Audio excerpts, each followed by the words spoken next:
पाकिस्तान तहरीक-ए-इंसाफ के चेयरमैन इमरान खान आज लाहौर के लिबर्टी चौक से लॉन्ग मार्च का ऐलान करने जा रहे हैं, लेकिन इस लॉन्ग मार्च में अब की बार ना सुर होगा ना ताल, यानी बेसुरा और बेताला लॉन्ग मार्च आज लाहौर के लिबर्टी चौक से शुरू होने जा रहा है। इमरान खान ने कैसे फेवर ली है और इमरान खान ने फेवर बरकरार रहने के लिए क्या क्या ऑफर्स किए हैं, इदारा खुद बता रहा है कि इदारे ने कैसे एक अनड्यू फेवर इमरान खान साहब को दी है, गैर आइनी तरीके से फेवर किया है, तमाम हदों को पार करते हुए क्रॉस करते हुए फेवर इमरान खान साहब को दिए, वो फेवर दिए जो बनती भी नहीं थी, और उस फेवर को देने के लिए उन्हें क्या क्या करना पड़ा है वो सब कुछ मैं और आप बखूबी जानते हैं।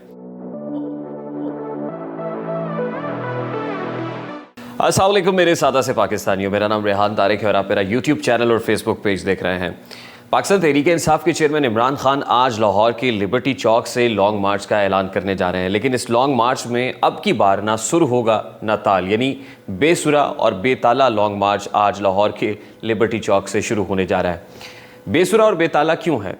देखिए, जब दो दोस्तों की लड़ाई होती है, बड़े दरीना दोस्त होते हैं, एक दूसरे से राजो न्याज की बातें भी की हुई होती हैं, जब कोई ऐसा मामला दरपेश होता है, सर्द मोहरी से वाकई हकीकी जंग शुरू हो जाती है, तो फिर दोनों आकर एक दूसरे के राजो न्याज को पब्लिक डोमेन में सबके सामने, दीगर दोस्तों के सामने, समाज के सामने उगलने लगते हैं। फ़ौज और इमरान खान के ताल्लुकात में भी कुछ ऐसा ही हुआ है। ये मैं क्यों कह रहा हूँ? मैं दो स्टेटमेंट्स ख़ास तौर पे गुज़श्ता रोज़ एक बड़ी प्रेस कॉन्फ्रेंस का एक स्टेटमेंट और इमरान खान साहब के दिए गए इंटरव्यू का एक स्टेटमेंट आपके सामने रखूँगा। गुज़श्ता रोज़ प्रेस कॉन्फ्रेंस के अंदर DGISI और DGISPR ने एक स्टेटमेंट दिया, और वो स्टेटमेंट ये था कि आप हमारा कंडक्ट मार्च के बाद से देखें। मार्च के बाद से देखें कि हमने बाई इलेक्शंस कराए, जितने बाई इलेक्शंस हुए, कैंटोनमेंट इलेक्शंस हुए, वो सब फ्री एंड फेयर हुए। उसके अंदर आज़ादाना आपको एक झलक दिखाई देगी, इदारों की इंटरफेरेंस दिखाई नहीं देगी, उसके नताइज आपको बताएंगे कि कितने फ्री एंड फेयर इलेक्शंस थे।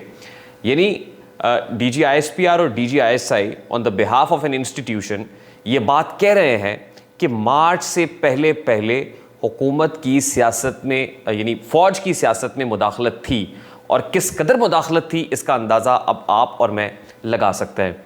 यानी मार्च से पहले फ़ौज सियासत में इंटरफेयर कर रही थी और बड़े शद्दोमत के साथ कर रही थी, और अब तो बबांगे दोहल वो ये कह रहे हैं कि हमारी इंटरफेरेंस थी। अब इस जुमले को जहन में रखिएगा।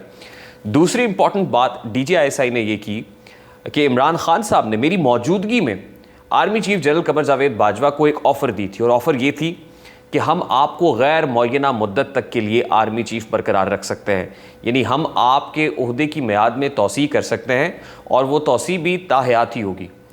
इस बात का एतराफ़ खुद इमरान खान साहब ने अपने इंटरव्यू के अंदर, गुज़श्ता रोज़ आमिर मतीन साहब के साथ एक इंटरव्यू हुआ है, उसके अंदर उन्होंने एतराफ़ कर लिया है कि मैंने army chief general Qamar Javed Bajwa को इसलिए कहा था कि मैं एक्सटेंशन आपको दे देता हूँ, कि अगर वो एक्सटेंशन दे रहे हैं तो फिर मैं आपको एक्सटेंशन दे देता हूँ, आप खुदा की मेहरबानी के लिए, आपकी मेहरबानी, आप जो है मुझे अपने ओहदे से अलहदा ना करें। आप इस वोट ऑफ नो कॉन्फिडेंस की जो मूव है, अदम एतमाद की जो तहरीक है, इसको नाकाम बना दें, और अगर आप इसको नाकाम बना देंगे तो आप जितनी चाहेंगे आप एक्सटेंशन अपनी मर्जी, अपनी मंशा के मुताबिक ले लें। अब ये बात तो तय है कि इमरान खान साहब की नज़र में जनरल कमर जावेद बाजवा बिल्कुल अच्छे थे, नहायत पारसा थे, नहायत ईमानदार थे, सदाकत और अमानत का पैकर थे, उस वक्त तक जब तक उनकी हुकूमत घर नहीं गई थी, उस वक्त तक जब तक इमरान खान ये समझते थे कि उनकी बैक पे इदारे खड़े हुए हैं, उस वक्त तक जब तक वो ये समझते थे कि इदारों का और उनकी हुकूमत का बेमिसाली ताल्लुक़ है, ये हाइब्रिड रिजीम है, दोनों सेम पेज पे है। फिर इदारा भी ये समझता है कि मार्च से पहले पहले तो उनकी सारी बैकिंग इमरान खान के साथ थी, क्योंकि मार्च से पहले पहले तो वो न्यूट्रल नहीं हुए थे, मार्च से पहले तो उनकी सियासत में इंटरफेरेंस थी। ये मैं नहीं कह रहा, ये खुद DGISI कह रहे हैं, DGISPR कह रहे हैं। अब मार्च से पहले पहले क्या था? खुद हवाला दिया गया कि सेनेट इलेक्शंस के अंदर तो आपने देखा कि हमने कैसे बंदे पूरे करके इमरान खान को दिए। ये भी बात तय है कि 2018 के अंदर जिस तरह का जोड़ तोड़ हुआ, जिस तरह लोगों को नाअहल कराया गया, सिटिंग प्राइम मिनिस्टर को डिसक्वालीफाई किया गया, ना सिर्फ डिसक्वालीफाई किया, उसके साथ ब्रूटली बिहेव किया गया, उस पर केसेस बनाए गए, उसको अदालतों के चक्कर लगवाए जाते रहे, उसको जेल में डाला, ना सिर्फ उसको जेल में डाला, उसकी साहबजादी को भी जेल के अंदर डाला, उसको लंदन से बुलवाया, वो अपनी अहलिया को बिस्तर मर्ग पर छोड़ के आया, आपने उसको काल कोठड़ी में डाला, काल कोठड़ी के अंदर ही उसकी अहलिया इंतकाल कर गई, आपने मीडिया के ऊपर जिस तरह का काम किया, जिस तरह का डिफेम किया उनको, वो भी सबके सामने है। और ये करने के लिए आपने एक जमात को तैयार किया। आपने उस जमात में जो 5th जनरेशन वॉर का टूल है, जो हाइब्रिड वारफेयर है, जिसके बारे में आसिफ गफूर साहब आकर बताया करते थे, आपने उसको उसके लिए मुसल्ला किया। आपने इतना गंद बकवाया और लोगों ने इतना गंद बका कि माशरे के अंदर खुद ही आपको कहना पड़ा था कल कि झूठ जब इतनी रवानी और फरावानी से बोला जा रहा हो तो फिर आप खामोश रहे, तो ये भी मुजरिमाना फेल है। तो आपने झूठ इतनी फरावानी और रवानी से बुलवाया है कि लोग अब उसको सच समझने लगे हैं और ख़ुद आपके गले में पड़ गया है, वो आपके गले का तौक बन गया है, बल्कि गले में वो ढोल है जो आप नहीं भी बजाएंगे तो वो खुद बजता रहेगा। तो अब जो आपने तैयार किया था, जो खाई आपने खुद खोदी थी, वो अब आप उसके सामने खड़े हुए हैं। यानी आगे खड्डा है और पीछे खाई है, आप जाएं तो जाएं कहाँ। तो अब पहली बार ऐसा हो रहा है, हमने देखा, चश्मे फलक ने देखा कि DGISI जो पाकिस्तान की प्राइम इन्वेस्टिगेशन एजेंसी है, उसके सरबराह को मीडिया में आना पड़ा और आकर स्टेटमेंट देना पड़ा। ऐसी क्या बात हो गई थी? आसमान सर पे गिर गया था, ज़मीन के अंदर धंसे जा रहे थे, आपको कहना तो पड़ा।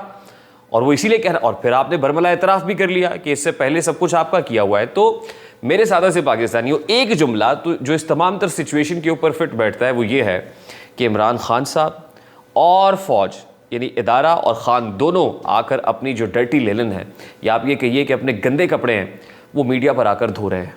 दोनों ही अपना गंद बता रहे हैं कि माजी में उन्होंने क्या क्या किया हुआ है, इमरान खान ने कैसे फेवर ली है और इमरान खान ने फेवर बरकरार रहने के लिए क्या क्या ऑफ़र्स किए हैं। इदारा ख़ुद बता रहा है कि इदारे ने कैसे एक अनड्यू फेवर इमरान खान साहब को दी है, गैर आइनी तरीके से फेवर किया है, तमाम हदों को पार करते हुए, क्रॉस करते हुए फेवर इमरान खान साहब को दिए, वो फेवर दिए जो बनती भी नहीं थी। और उस फेवर को देने के लिए उन्हें क्या क्या करना पड़ा है, वो सब कुछ मैं और आप बखूबी जानते हैं। और वो ये कह रहे हैं कि मार्च के बाद से हमारा कंडक्ट देख ले। यानी आपका कंडक्ट, इसका मतलब यह है कि शुरू ही मार्च के बाद से होता है। हम आपको देखें ही मार्च के बाद से, हम आपको देखें ही वोट ऑफ नो कॉन्फिडेंस के बाद से कि आप क्या कर रहे हैं। तो आपने तो बहुत गंद किया हुआ है, बहुत प्रॉब्लम क्रिएट किया हुआ है, बहुत मेस क्रिएट किया हुआ है। और फिर उस मेस में आपने जिसको पाल पोस कर बड़ा किया था, अब वो इतना बड़ा हो गया है कि वो आपके गिरेबान को पकड़े हुए है, वो आपकी इज़्ज़त को उछाल रहा है, आपको डिफेम कर रहा है, लोगों के अंदर एक इंतशार पैदा कर रहा है, फितना पैदा कर रहा है, इदारे को अटैक करके इदारे की रैंक एंड फाइल के अंदर डिवाइड पैदा करने की कोशिश कर रहा है। और यकीनन किसी भी मुल्क को अगर आपने कमज़ोर करना है, मुल्क को तोड़ना है, तो फिर उसकी फ़ौज को आप अटैक करें, फ़ौज को तोड़ें, मुल्क ऑटोमेटिकली खोखला हो जाएगा, उसकी जड़ें, उसकी बुनियादें हिलकर रह जाएंगी। इस वक्त भी कुछ ऐसा ही हो रहा है।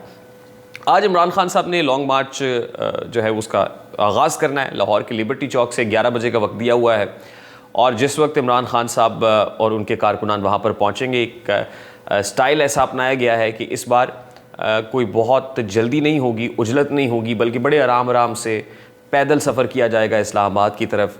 रात होगी तो वहीं रुक जाएंगे, वहीं पड़ाव डालेंगे, वहाँ चिराग जल जाएंगे, खैमे हो जाएंगे। उसके बाद जब दिन का उजाला होगा सूरज की रोशनी में, फिर पैदल सफ़र शुरू होगा, इस्लामाबाद पहुँचेंगे। फिर एक वक्त दिया गया है, ग़ालिबन 5-6 नवंबर को आपने इस्लामाबाद पहुंचना है। इस्लामाबाद पहुंच के भी खान साहब ये बता रहे हैं कि वो 3 पॉइंट्स जिसका कोर्ट ने कहा है, हम उस प्रेमिसेस को ब्रीच नहीं करेंगे, हम वहीं जाकर बैठेंगे और बैठे रहेंगे, कोई गैर आइनी इक़दाम नहीं होगा, कोई खून ही खून, कोई लाशें ही लाशें, कोई जनाजे ही जनाजे नहीं होंगे, बल्कि हम कॉन्स्टिट्यूशन में रहते हुए कॉन्स्टिट्यूशनली अपना जो डेमोक्रेटिक राइट है उसको एक्सरसाइज करेंगे। यकीनन पसे पर्दा बातचीत हो रही थी। बातचीत इस वक्त at this point in time नहीं हो रही है। प्रेसिडेंट ऑफिस के अंदर जो एक सहूलतकारी का किरदार अदा किया जा रहा था वो काफ़ी हद तक कम हुआ है। ज़राए ये बता रहे हैं, मेरे कुछ दोस्त ये कह रहे हैं जी कि आज आपको प्रेसिडेंट आरिफ अलवी का इस्तीफ़ा भी आता हुआ दिखाई देगा। पता नहीं इसमें किस हद तक सदाकत है। मुझे नहीं लगता कि इस इस्तीफ़े को अब दे के कोई फ़ायदा होगा, लेकिन कह रहे हैं तो चलिए मान लेते हैं।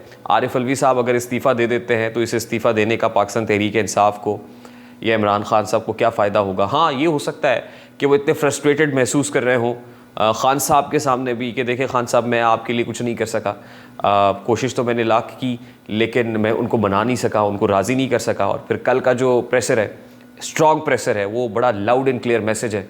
ऑल दो लाउड एंड क्लियर मैसेज तो PMA काकूल की पासिंग आउट परेड में खुद army chief general Qamar Javed Bajwa साहब ने दे दिया था।